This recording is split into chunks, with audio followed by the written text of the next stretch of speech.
అన్నా అన్నా నా చూసావా చెంపంజరాయలా ఆ రోజు పొలంలో ఆడిదెవరితో చూపించావు. అప్పటి నుంచే నా లైఫ్ రివర్స్ అయిపోయింది. దానికి కోయిలపై చేస్తుంటే మళ్ళీ నీ చూడాలా కోసేస్తాను రే. అబ్బా నా పాయింట్ నీకు అర్థం కాలేదన్నా. నా డ్రెస్ ఇందాకే ఇక్కడ పెట్టాను, ఇప్పుడేం కనపడట్లేదు. డ్రెస్సా? అదేదో తెలియదు గానీ అన్నం దీన్ని మూతి తుడుచుకుందాం అనుకుంటే ఏదో గొడ్డ పిల్లకి కనిపించిందిరా. తుడుచుకుని ఎక్కడ పెట్టానే. ఇదిగో. థ్యాంక్స్ అన్నా. ఇదే నా డ్రెస్. అది నీ డ్రెస్సా? నా గోసి. నీ ఎవరే దాంతో ఇందాక నేను మొహం కూడా తుడుచుకున్నా కదరా. ఎవరు చేసిన కర్మ వారణ భగింపక ఏరికైనా తప్పదన్నా. ఎవడు రైడు నా బెడ్ మీద పడుకున్నాడు?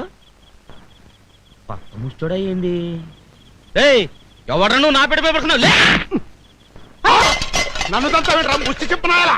అన్నా నువ్వా అన్నా? నీ పొజిషన్ నా పొజిషన్ వచ్చింది నన్ను అన్నా. నారుమ్మ ఎర్ర మట్టి పెంక. ఎన్నాళ్ళు ఈ ఆస్తిపాస్తులన్నీ ఊళ్ళో వాళ్ళు కాబట్టి పట్టించుకోవాలా. మరి ఇప్పుడు ఈ ఆస్తిపాస్తులన్నీ మా అమ్మాయివి కదా, అంటే నాదే కదా. అందుకే డే అండ్ నైట్ కాపలా కాయటం నిర్ణయించుకున్నారన్నమాట. మరి ఊళ్ళో మరోలా అనుకుంటున్నారేందన్నా? ఏమనుకుంటున్నారు? నువ్వు తాగొచ్చి గొడవ చేశావని, మీ అల్లుడు నిన్ను తన్ని మెడబట్టి బయటికి నెట్టేశాడని, ఇక నుంచి నీ పర్మినెంట్ ప్లేస్ ఇదేనని ఊరంతా చెప్పుకుంటున్నారన్నా. నిజమేనా అన్నా? అన్నీ తెలిసే నన్ను అడుగుతావరా?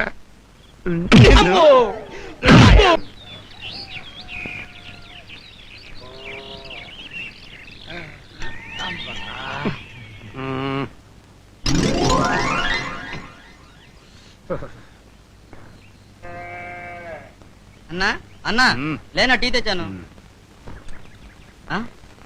కొంటే ముస్టడవేనా నువ్వే బెస్ట్ రా. కష్టాల్లో ఉన్నాను తెలిసి నా కోసం పొద్దున్నే సింగిల్ టీ తెచ్చావు. థ్యాంక్స్. నీకోసం కాదులేనా, నా కోసం. వీడు నా అసిస్టెంట్. ఎరా పేపర్ తెచ్చావా? ఇంగ్లీష్ పేపర్ రాలేదన్నా, తెలుగు పేపర్ తెచ్చాను. ఇదిగోనా. తెలుగు పేపర్లో న్యూస్ ఏముంటదిరా? ఏంటన్నా అలా చూస్తున్నావు? పేపర్ చదవాలనిపిస్తుందా? వద్దు సార్, తమరంటే గొప్ప దొరలు, అసిస్టెంట్లు, పొద్దున్నే పడకటీలు.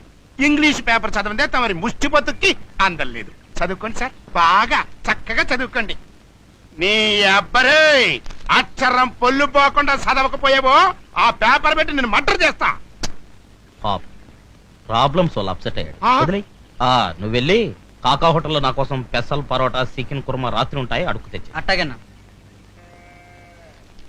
అన్నా నీకు కూడా ఆ చేత్తోనే ఏదైనా అడుక్కు తెచ్చేదా? నిన్ను చంపుతా. పొద్దున్నే ఇంటి ముందు అలరే. ఏమీ లేదే, ప్రతి ముష్టి ఎదవ పని కట్టుకొచ్చి మరీ పరువు తీస్తున్నాడు. అమ్మమ్మమ్మమ్మ, కాస్త మీ తమ్ముడితో చెప్పి నన్ను ఇంట్లోకి చేర్పించే ఏర్పాటు చేయవే. ఇదిగో నీ రుణం ఉంచుకోను, వచ్చే జన్మలో కూడా నీకు మొగుడిని పుడతా. నీ మీదొట్టు. చాలు చాలు, ఈ జన్మకు నీతో పడ్డ బాధలు చాలు.